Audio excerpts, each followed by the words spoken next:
this morning. In the name of Jesus, we pray. Amen. Amen. Selamat pagi, Shalom. Sekali lagi Bapak Ibu Saudara sekalian, kami yang ada di tempat ini sedang berada di gereja, bukan virtual background ya seperti di Zoom. Puji Tuhan. Ya, seperti yang saya sudah umumkan bahwa minggu pertama, minggu kedua kita akan mulai secara bertahap memulai ibadah di gereja, dalam gedung gereja, dan saudara mengikuti secara online. Minggu ketiga saudara kita akan berkumpul bersama-sama, tidak lama lagi. Thank you untuk Praise and Worship Team, thank you juga untuk media yang sudah melayani hari ini. Tuhan Yesus memberkati saudara. Mari saudara, kita akan segera masuk dalam firman Tuhan. 3 minggu yang lalu kalau saudara ingat saya berkhotbah, saya ingin melanjutkan apa yang saya khotbahkan. Ya, kita belajar 3 minggu yang lalu tentang bagaimana orang-orang di Yunani, orang-orang Athena, saudara ya, mereka adalah orang-orang yang tidak mengenal Allah, tetapi Paulus berkata bahwa mereka beribadah dengan sungguh-sungguh. Saudara masih ingat ya, mereka beribadah dengan sungguh-sungguh, tetapi mereka tidak memiliki pengenalan akan Allah. Saya beri judul khotbah itu menyembah tanpa mengenal. Kita melihat bagaimana mereka begitu beribadah, mereka begitu taat dan setia membawa persembahan-persembahan mereka, tetapi tidak ada pengenalan akan Allah. Ya, dan kita pun sebagai gereja, kita pun sebagai jemaat orang Kristen, bahkan pelayan Tuhan sekalipun, bahkan pemimpin sekalipun, kalau kita tidak sadar, kita tidak waspada, kita pun bisa begitu terbiasa dengan ritual agama, dan kemudian kita tidak lagi memiliki pengenalan akan Allah, tetapi kita hanya memelihara ritual dari minggu ke minggu. Ya, saya katakan bahwa Allah dalam firman Tuhan dalam Yohanes dikatakan Allah mencari penyembah. Ya saudara, bukan sembarang penyembah, tetapi Allah mencari penyembah yang benar. Not any kind of worshiper, but a certain worshiper yang menyembah Dia dalam roh dan kebenaran. Tetapi untuk sampai menjadi penyembah yang benar yang diinginkan sesuai dengan standar Allah, itu tidak akan terjadi tanpa pengenalan yang benar akan Dia. Dan pengenalan yang benar itu butuh waktu, butuh kesetiaan, butuh konsistensi di dalam hidup kita. Hosea 6 ayat 6 dikatakan, sebab aku menyukai kasih setia dan bukan korban sembelihan. Dan menyukai pengenalan akan Allah lebih dari korban-korban bakaran. Ya, dia lebih menyukai pengenalan akan dirinya daripada semua persembahan yang dibawa di hadapan Allah. Ini harus kita tangkap saudara, supaya kita tidak hanya membawa persembahan-persembahan pujian, uang dan sebagainya, pelayanan, tapi itu hanya sekedar sebagai satu wrapping. Tetapi sebetulnya di dalamnya kosong, karena tidak ada pengenalan akan Dia. Kita tidak tahu kehendak Tuhan, kita tidak tahu maunya Tuhan di dalam hidup kita. Oleh karena itu Paulus dalam Efesus 1 ayat 17, dia menulis kepada jemaat di Efesus, dia berdoa supaya jemaat di Efesus diberi roh hikmat dan wahyu untuk apa? Untuk mengenal Allah dengan benar dan mata hatinya dibuat terang oleh Bapa di surga. Ya, sangat penting Bapak Ibu Saudara sekalian. Kita yang tidak mengenal kehendak Allah, penyembahan atau ibadah mengikut Yesus tanpa mengenal kebenaran, tanpa memiliki pengenalan yang benar akan Allah, itu seperti penyembahan berhala. Saya boleh katakan seperti itu. Karena apa? Seperti orang-orang yang tidak mengenal Allah. Mereka begitu rajin, mereka begitu beribadah seperti bungkusan kado yang begitu bagus, tetapi dalamnya enggak ada apa-apanya. Mereka tidak mengenal Allah. Mereka hanya menyembah apa yang mereka anggap baik. Mereka menyembah apa yang mereka pikir paling baik, apa yang mereka rasa cocok, mereka punya selera cocok dan mereka ikuti itu. Itu yang dilakukan oleh bangsa-bangsa yang tidak mengenal. Oleh karena itu mereka menyembah patung, seperti saya katakan. Patung itu dibuat menurut selera mereka. Betul nggak saudara? Seringkali gereja juga begitu. Gereja melakukan seluruh ibadah sesuai dengan selera, ini maunya gimana, ini maunya gimana, Pak Pendeta maunya gimana. Tetapi tanpa pengenalan akan Allah yang benar, ya kita cuma ritual saja dari minggu ke minggu, dari hari ke hari bahkan saudara ya. Jadi pengenalan akan Allah yang benar itu bukan apa yang cocok dengan apa yang kita mau. Bukan apa yang cocok dengan selera kita, bukan apa yang cocok dengan cara hidup kita, dengan cara pandang kita. Tetapi apa yang cocok dengan apa yang Tuhan mau. Ada amin saudara? Amin, amin. Hari ini saya akan lanjutkan ya saudara. Saya berdoa supaya setiap saudara dan saya, kita semua Gereja Ecclesia Mission Eastern memiliki kerinduan untuk mengenal Allah dengan benar. Ya, kita tidak hidup di dalam kebenaran kita sendiri. Amin. Kita hidup di dalam kebenaran yang daripada Allah. Mari kita selaraskan pandangan kita dengan kebenaran firman Tuhan. Judul khotbah saya hari ini adalah mengenal Bapa. Saya akan ambil dari Matius 6 ayat 5 sampai 13. Ini adalah doa yang diajarkan oleh Tuhan Yesus kepada murid-muridnya pada waktu itu. Tetapi saya tidak akan bahas semua, saya hanya akan ambil sebagian kecil saudara. Kalau dilihat dari judulnya saudara pasti sudah tahu, mengenal Bapa. Ya di situ saja yang kita akan bahas, tapi kita akan baca seluruh perikop ini ya. Matius 6 ayat 5 sampai 13. Dan apabila kamu berdoa, janganlah berdoa seperti orang munafik. Mereka suka mengucapkan doanya dengan berdiri dalam rumah-rumah ibadat dan pada tikungan-tikungan jalan raya, supaya mereka dilihat orang. Aku berkata kepadamu, sesungguhnya mereka sudah mendapat upahnya. Tetapi jika engkau berdoa, masuklah ke dalam kamarmu, tutuplah pintu dan berdoalah kepada Bapa yang ada di tempat tersembunyi. Maka Bapamu yang melihat yang tersembunyi akan membalasnya kepadamu. Lagi pula dalam doamu itu janganlah kamu bertele-tele seperti kebiasaan orang yang tidak mengenal Allah. Sekali lagi ditulis di ayat ini, tidak mengenal Allah. Mereka menyangka bahwa karena banyaknya kata-kata doanya akan dikabulkan. Jadi janganlah kamu seperti mereka, karena Bapamu mengetahui apa yang kamu perlukan sebelum kamu minta kepadanya. Karena itu berdoalah demikian. Ayo sama-sama kita baca ya doa Bapa kami ini. 1, 2, 3. Bapa kami yang di surga, dikuduskanlah namamu, datanglah kerajaanmu, jadilah kehendakmu di bumi seperti di surga. Berikanlah kami pada hari ini makanan kami yang secukupnya, dan ampunilah kami akan kesalahan kami, seperti kami juga mengampuni orang yang bersalah kepada kami. Dan janganlah membawa kami ke dalam pencobaan, tetapi lepaskanlah kami daripada yang jahat. Karena Engkaulah yang empunya kerajaan dan kuasa dan kemuliaan sampai selama-lamanya. Amin. Tuhan Yesus ajarkan kepada mereka, jangan seperti orang-orang munafik. Ya, orang munafik yang tidak mengenal Allah, mereka berdoa, tetapi bukan tujuannya kepada Allah. Ya, tujuannya motivasi hatinya. Ya, nomor 1, jangan seperti mereka, karena mereka berdoa itu motivasi hatinya salah. Mereka berdoa berdiri di rumah-rumah ibadat, di tikungan-tikungan jalan, bahkan dikatakan ada yang bilang seperti ini, mereka justru keluar pas jamnya memang jam doa. Ya sudah tahu mereka punya jam-jam doa tersendiri. Enggak seperti kita semaunya mau kapan mau doa. Mereka punya jam doa dan pada waktu memang pas harus doa mereka keluar di tikungan jalan. Wah pas langsung berdoa di tikungan-tikungan jalan. Supaya apa? Dilihat orang. Wah luar biasa. Mereka punya motivasi hati yang salah. Mereka punya cara yang salah dengan bertele-tele. Mereka berpikir dengan banyaknya kata-kata Tuhan akan mengabulkan. Ya Bapak Ibu Saudara. Dan dikatakan Bapamu mengetahui apa yang kamu perlukan sebelum kamu mendoakannya, sebelum kamu meminta. Pertanyaan saya, kalau dia sudah tahu, buat apa saudara dan saya doa?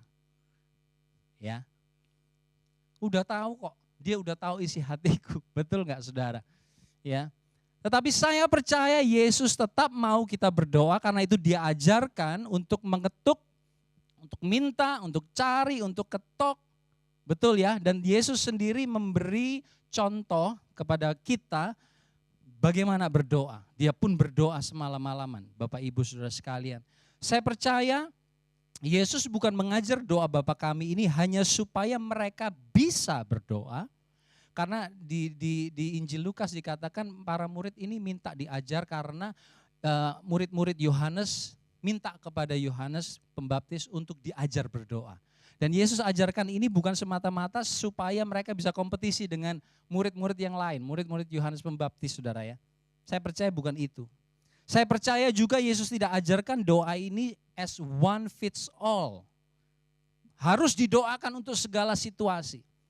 Enggak bisa, karena kalau saudara sedang berpuasa, saudara tidak akan bisa berdoa, beri kepada kami makanan kami yang secukupnya hari ini. Kalau saudara sedang ada dalam funeral, saudara enggak bisa berdoa di depan keluarga yang sedih, sedang berduka, beri kepada kami makanan kami yang secukupnya hari ini. Tidak mungkin. Jadi doa ini tidak harus selalu didoakan, tetapi yang saya percaya adalah Yesus ingin mengajarkan kepada kita ya, pengertian atau pengenalan yang benar akan Allah melalui doa ini. Amin ya saudara. Saya tidak sedang mengajarkan cara berdoa hari ini, tapi di balik seruan para murid, di balik doa yang Yesus ajarkan kepada kita melalui ayat ini, ada satu pengertian dan pengenalan yang kita perlu belajar hari ini. Ya, Bapa kami yang di sorga. Pertanyaannya, mengapa bukan Raja? Kenapa Bapa? Raja enggak salah loh saudara. Kenapa bukan Tuhan atau Allah? Enggak salah. Tetapi khusus Yesus sedang mengangkat sosok Bapa. Memperkenalkan sosok figur Bapa ini kepada murid-muridnya. Ya. Mengapa Bapa? Yang pertama, Bapa itu adalah sumber.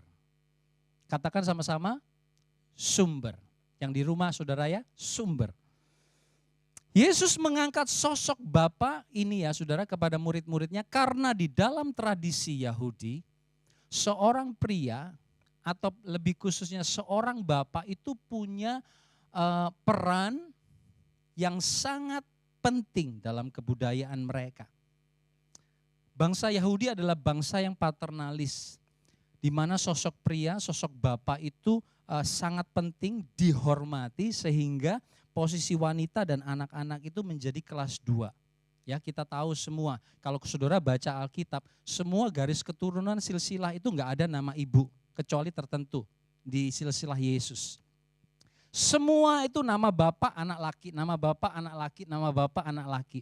Kalau saudara baca di cerita Nuh, ya, saudara enggak akan temuin siapa istri Nuh. Saudara tidak akan temui siapa nama istri-istri anak-anak Nuh. Paling ya kalau ditanya siapa namanya? Nyonya Sem, Nyonya Hem, Nyonya Yafet. Nah baru kita tahu, oh namanya itu. Enggak ada saudara. Anak Yakub ada 13. Saudara tahu? 12 menjadi suku Israel. Satu perempuan tidak dicatat, tidak banyak dicatat, namanya Dina. Nah saudara, laki, bapak, saudara yang di rumah, saudara yang di sini, bapak itu sangat penting di mata Tuhan. Katakan amin. Saya bukan mau menyombongkan diri loh saudara. Penting di mata Tuhan tetapi tanggung jawabnya juga besar. Bapak itu sebagai sumber. Ya, saudara, bapak dipandang sebagai sosok yang punya peran penting di dalam bangsa itu. Ya, apa saja tanggung jawab bapak bagi orang Yahudi? Selain mencukupi kebutuhan pokok dari keluarganya, bapak juga yang mempunyai tanggung jawab menyunatkan anak laki-laki. Bapak punya tanggung jawab mengajar Taurat kepada anak-anaknya. Bapak yang punya tanggung jawab mencarikan pasangan bagi anak-anaknya, pasangan hidup. Mengajarkan pelajaran kehidupan sehari-hari. Bapak punya tanggung jawab mengajar untuk anak-anaknya bisa bertahan hidup dan mandiri. Wah, ini tugas yang gak main-main loh saudara. Ya, artinya Bapak adalah sumber. Bapak adalah fondasi dari kehidupan anak-anak sejak anak-anak itu kecil sehingga mereka dewasa. Dan Yesus membawa sosok ini yang sudah dimengerti oleh orang-orang Yahudi, ya, untuk diperkenalkan kepada murid-muridnya. Dia ingin mengatakan Bapa di surga adalah sumbermu. Mungkin saudara bertanya, bukannya pekerjaan saya, bukannya income saya. Kalau menurut firman Tuhan, bukan. Pekerjaanmu, income-mu adalah alat di mana Tuhan memberkatimu. Tetapi sumber, siapa saudara? Bapa di surga. Itu cara berpikir yang harus kita rubah, yang harus kita ganti. Oleh karena itu di ayat-ayat selanjutnya dalam Matius 6 ayat 11 sampai 13 dalam doa itu diajarkan kepada para murid untuk berdoa kepada Bapa, beri kami makanan yang secukupnya. Ampuni kesalahan kami, ya. Lepaskanlah kami dari yang jahat. Mereka memohon, diajar untuk berdoa, meminta kepada Bapa. Tapi saudara, kalau kita boleh jujur mengakui, ya, bukan hal yang mudah untuk mengakui bahwa Allah Bapa adalah sumber kita, betul? Enggak gampang saudara, kenapa? Karena nomor satu, seringkali banyak orang itu hidup tumbuh di dalam satu pengalaman yang pahit atau mengecewakan terhadap bapaknya. Kita sedang hidup di dalam fatherless generation. Artinya apa? Nomor satu, dalam rumah tangga tidak ada bapak. Nomor dua, ada bapak tetapi tidak bertanggung jawab. Tidak berfungsi, mengecewakan hati anak-anaknya, menyakitkan hati anak-anaknya. Semua tanggung jawab diserahkan kepada istri, diserahkan kepada mama. Sehingga anak-anak melihat, bapak yang harusnya bisa diandalkan, kenapa kok tidak bisa diandalkan? Sehingga yang kedua, anak-anak itu bertumbuh besar, terpaksa harus mandiri. Terpaksa harus berkata, aku tidak butuh orang lain, aku akan usaha sendiri. Sehingga pada waktu diperkenalkan kepada Bapa di surga sebagai sumber, susah. I've done everything on my own. So far I do not need one at home. Why Father in heaven? Ya saudara, Bapa yang harusnya di rumah menjadi sumber rasa aman, sumber rasa nyaman, sumber segala sesuatu yang bisa diandalkan, dibanggakan. Menjadi landasan bagi tumbuh kembang anak, dia tidak dapatkan. Oleh karena itu, mari sama-sama kita belajar diri kita pribadi dulu untuk memandang dia sebagai Bapa. Mungkin saudara bertanya, ya saya udah tua ya, udah 80, 90, udah lama udah enggak, Bapak saya udah meninggal. It doesn't matter. Karena dikatakan dalam firman Tuhan, dia adalah Bapa yang kekal. Dari dulu sekarang sampai selama-lamanya kita ini anak. Dan dia adalah Bapa. Amin. Mari kita belajar untuk disembuhkan. Untuk diubahkan. Ya, supaya kita bisa melihat bahwa dia adalah Bapa. Di mana kita bisa dapat rasa aman. Kita bisa curhat kepada Bapa kita di surga. Kita tahu kemana kita harus pergi. Kalau kita sedang mengalami jalan buntu. Kepada Bapa. Bukan kepada rumah, bukan kepada bank account kita, bukan kepada mertua, bukan kepada orang tua. Walaupun mereka bisa menolong, tetapi terbatas saudara. Amin, betul? Kita punya satu yang bisa diandalkan. Bapa di surga. Oleh karena itu sekali lagi saya mau katakan, Yesus ingin memperkenalkan Bapa ini sebagai sumber. Dan kita perlu kenalkan Bapa ini kepada anak-anak cucu kita. Dia Bapa yang kekal. Mungkin Daddy ini tidak sempurna. Tetapi ada Bapa yang sempurna. Daddy in heaven. Sempurna. Daddy punya banyak kelemahan. Daddy gak bisa 100% 24 kali 7 ngawasin kalian. Tetapi ada Bapa di surga. Ajarkan kepada anak cucu saudara. Ya, dia tidak seperti Bapa di dunia. Dia adalah Bapa yang sempurna. Katakan sempurna. Ya, dalam Matius 7 ayat 9 dikatakan seperti ini. Adakah seorang daripadamu yang memberi batu kepada anak-anaknya jika ia meminta roti? Ada saudara? Enggak ada. Atau memberi ular jika ia meminta ikan? Saya aja geli sama ular, apalagi kasih ular. Ya, enggak ada pasti. Jadi jika kamu yang jahat tahu memberi pemberian yang baik kepada anak-anakmu, apalagi Bapamu yang di surga. Ia akan memberikan yang baik kepada mereka yang meminta kepadanya. Kalau kita tuh dibilang jahat karena apa? Kita nggak sempurna. Amin, saudara. Saudara dan saya itu nggak sempurna. Seberapa saudara berusaha untuk sempurna di hadapan anak-anak, nggak bisa sempurna. Kita yang tidak sempurna tahu memberi apa yang baik. Kita memikirkan masa depan anak-anak kita. Kita menabung untuk mereka. Mereka nggak minta kita kasih, betul?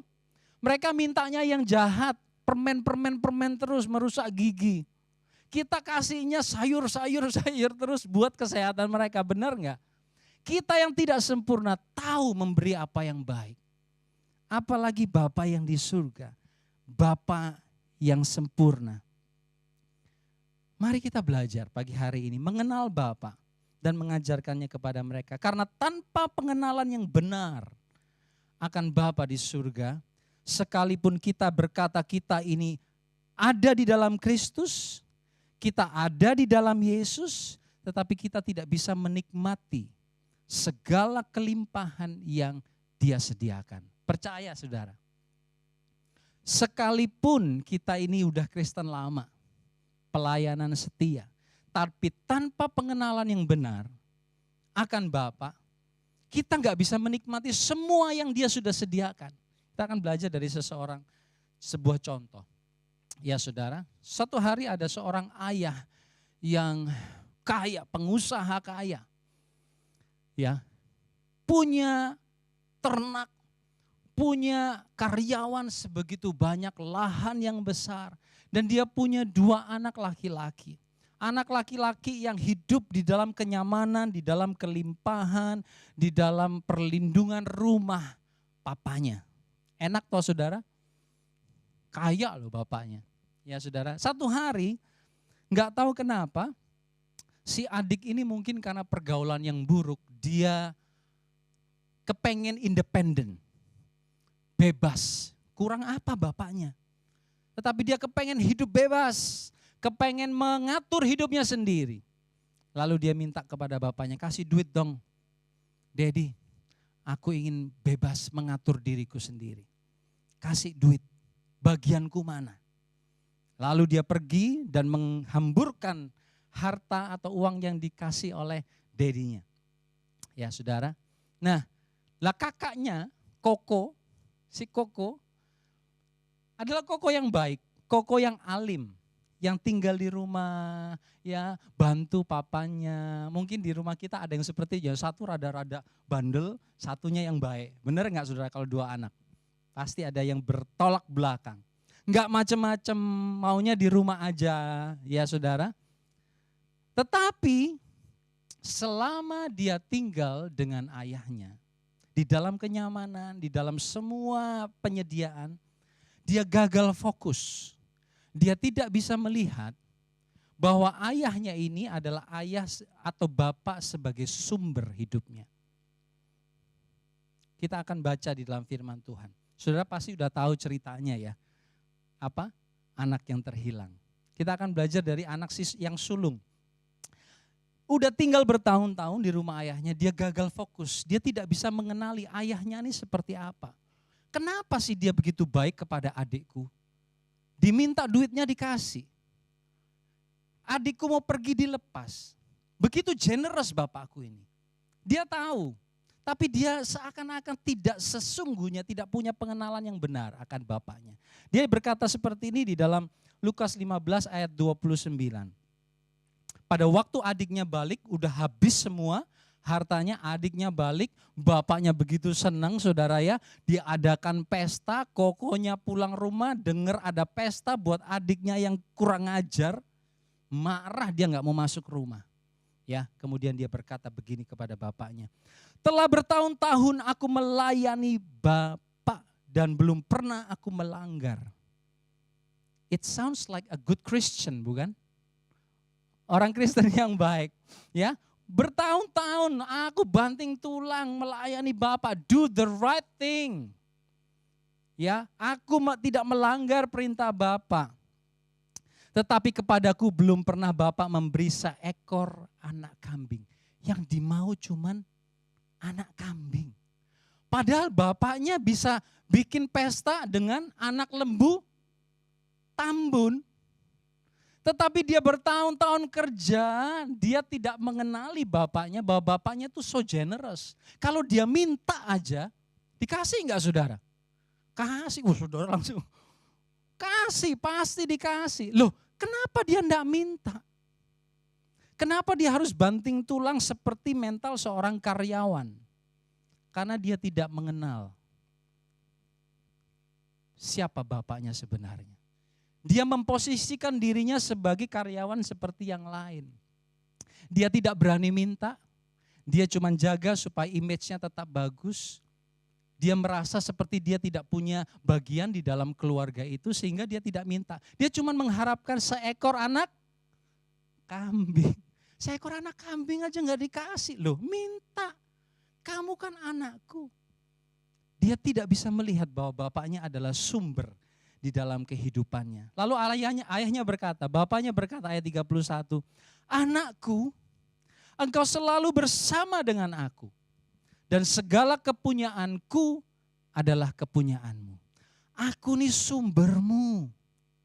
Apa yang kamu butuhkan? Punyaku adalah kepunyaanmu. Tetapi dua sisi yang berbeda.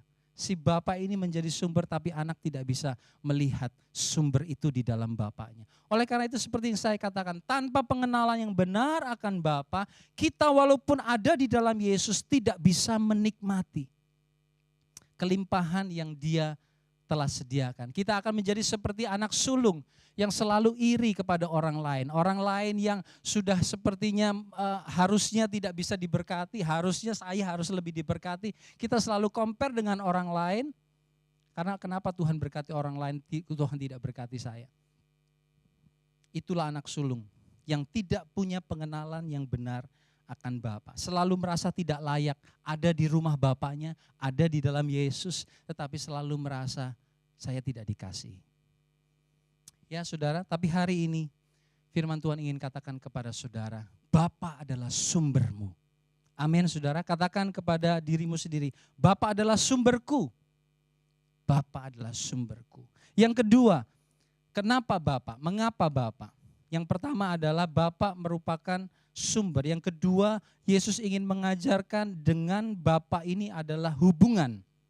Yesus ingin mengajarkan suatu hubungan. Pada waktu kita berkata Bapa kami yang di surga, kita sedang posisikan diri kita sebagai apa? Anak. Ya Aba, Bapa, ini aku anakmu. Ya, kita ini adalah anak. Saya seringkali kalau dengan anak-anak dalam tanda kutip iri. Enak ya, jadi anak-anak gak mikir.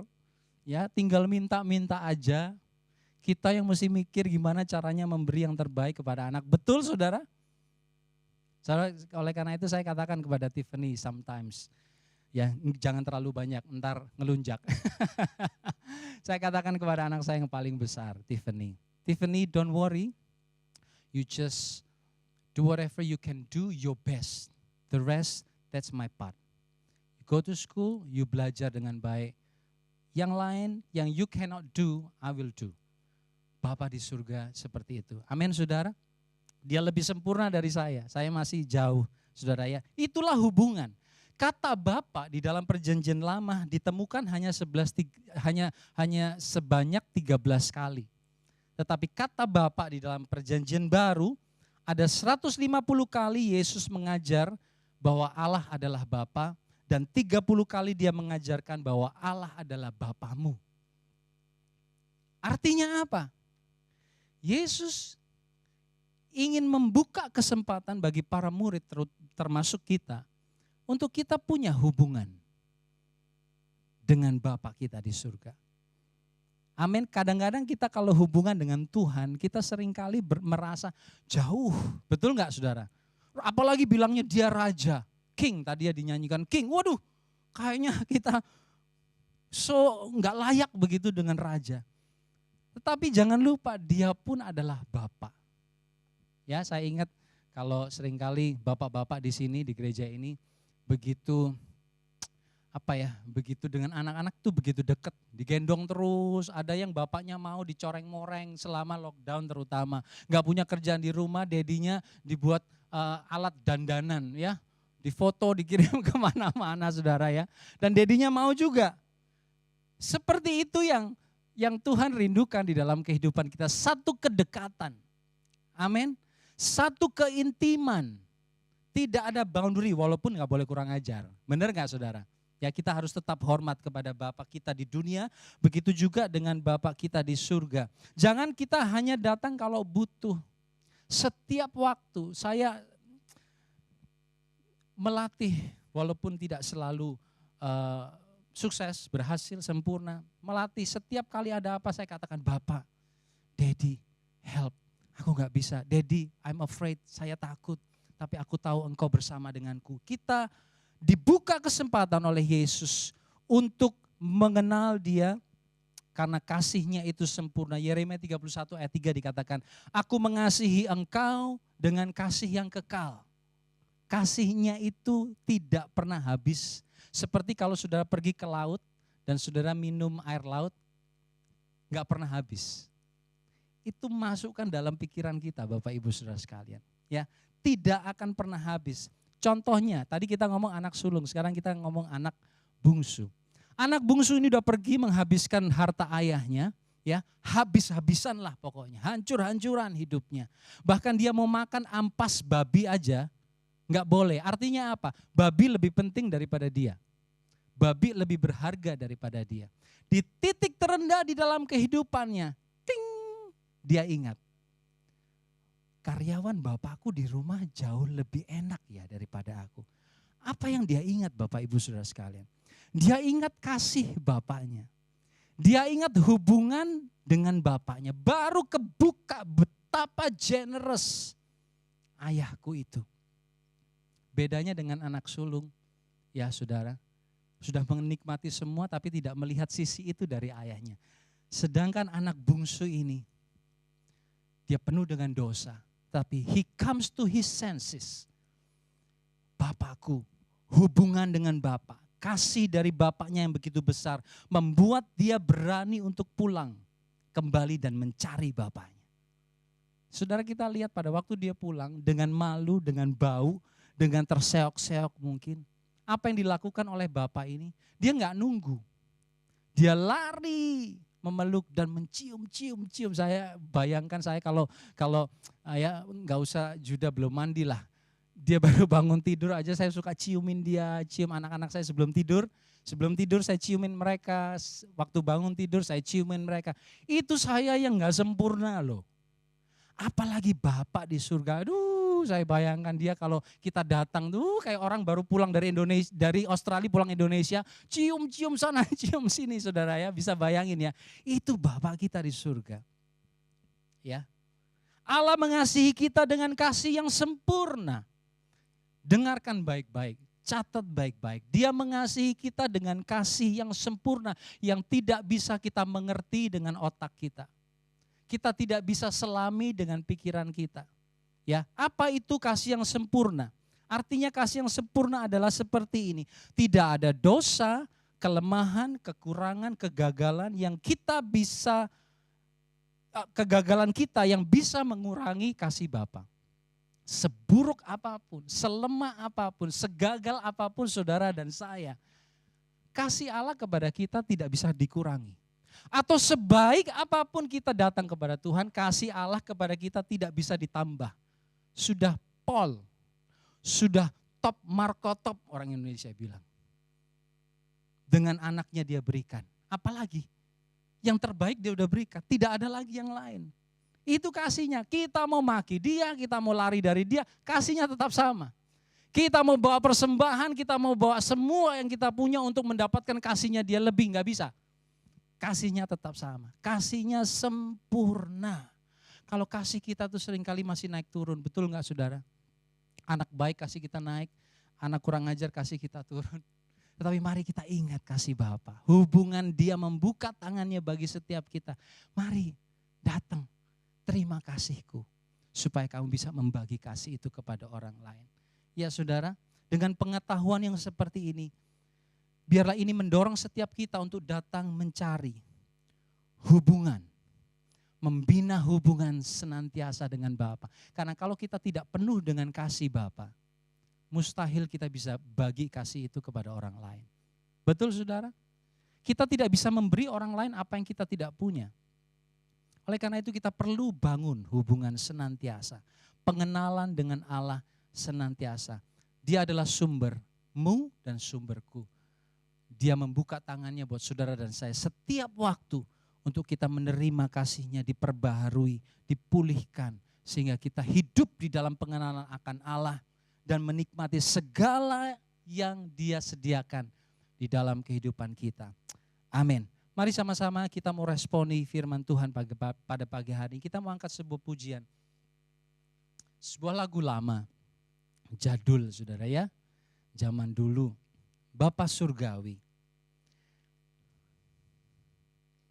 Biarlah firman pagi hari ini, firman Tuhan pagi hari ini mengingatkan kembali setiap kita. Bahwa orang tuamu, istri, suami, pekerjaan, propertimu, bank accountmu bukanlah sumber. Di dalam Yesus, sumber hidupmu hanya satu, yaitu Bapa di surga. Semua yang Tuhan berikan di dalam hidup kita itu adalah sarana untuk Allah memberkati dan menyatakan kasih-Nya. Oleh karena itu jangan sembah semua itu. Mari kita cari Dia, pemberi, sumber, fondasi di dalam hidup kita. Haleluya.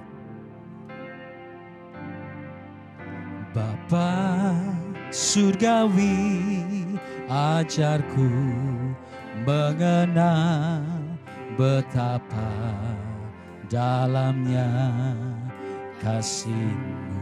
Bapa surgawi, Bapa surgawi, buatku mengerti betapa kasih-Mu padaku. Semua yang terjadi di dalam hidupku, ajarku menyadari Kau selalu sertaku,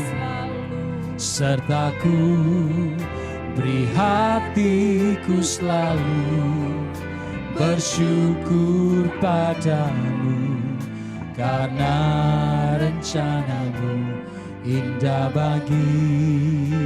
Satu kali lagi kita mau katakan, Bapa surgawi, ajarku mengenal betapa dalamnya kasih. Ya Tuhan, Bapa surgawi, buatku mengerti betapa kasih-Mu padaku. Semua yang terjadi di dalam hidupku, ajarku menyadari Kau selalu sertaku, beri hatiku selalu bersyukur padamu, karena rencana-Mu indah bagiku, karena rencana-Mu indah bagiku, karena rencana-Mu indah bagiku. Bapa surgawi, kami anak-anak-Mu, kami yang sedang ada di rumah kami masing-masing, yang sedang mengikuti ibadah di rumah kami, maupun yang para pelayan Tuhan yang sedang ada di tempat ini. Pagi hari ini kami diingatkan sekali lagi, siapa Engkau dan siapa kami di dalam Engkau. Tolong setiap kami Roh Kudus supaya kami diberi roh hikmat dan wahyu untuk memiliki pengenalan yang benar akan Engkau. Kami mengikut Yesus, kami mengenal Engkau bukan dari apa kata orang, bukan hanya dari apa kata pengkhotbah, bukan hanya dengar dari kesaksian orang lain, tetapi kami sungguh-sungguh mengalami Engkau secara pribadi. Firman-Mu itu hidup di dalam setiap kami. Terima kasih Bapa. Kami mau hidup dalam pengenalan akan Engkau sehingga kami bisa menikmati semua hal yang Tuhan sediakan di dalam hidup ini. Kelimpahan-kelimpahan, pemulihan-pemulihan, kelepasan-kelepasan di dalam hidup ini yang sudah Engkau sediakan. Terima kasih Bapa, terima kasih Tuhan Yesus. Kami serahkan setiap firman yang sudah ditaburkan hanya di dalam satu nama, yaitu nama Tuhan Yesus. Haleluya. Amin. Amin. Tuhan Yesus memberkati.